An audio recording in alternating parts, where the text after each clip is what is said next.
మీలో ఎంతమందికి ఈ రెసిపీ తెలుసో నాకు తెలీదు. బట్ మేమైతే దీన్ని సోరకాయ అప్పలు అంటామనమాట. మనం ఒక పిండిని చేసుకొని దాన్ని కొంచెం కొంచెం చిన్న చిన్న ముద్దలు చేసుకోవాలి. ఒక ముద్ద తీసుకొని ఒక ప్లాస్టిక్ ర్యాప్ లేకపోతే ఆయిల్ పేపర్స్ ఉంటాయి కదా! దాని మీద మీడియం సైజ్ లాగా ప్రెస్ చేసుకొని మధ్యలో ఒక చిన్న హోల్ చేసుకోవాలనమాట.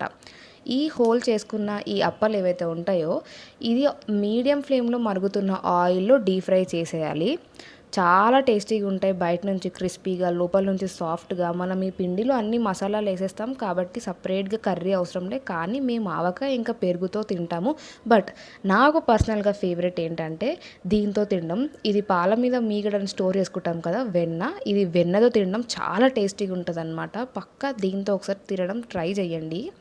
ఈ వేడి అప్పని వెన్నకి అంచుకొని తింటే చాలా టేస్టీగా ఉంటది. ఆ వేడి వేడి అప్పలో ఈ క్రీమీ వెన్నని ఇలా అంచుకొని తింటుంటే మన నోట్లో కరిగిపోతది. Definitely try.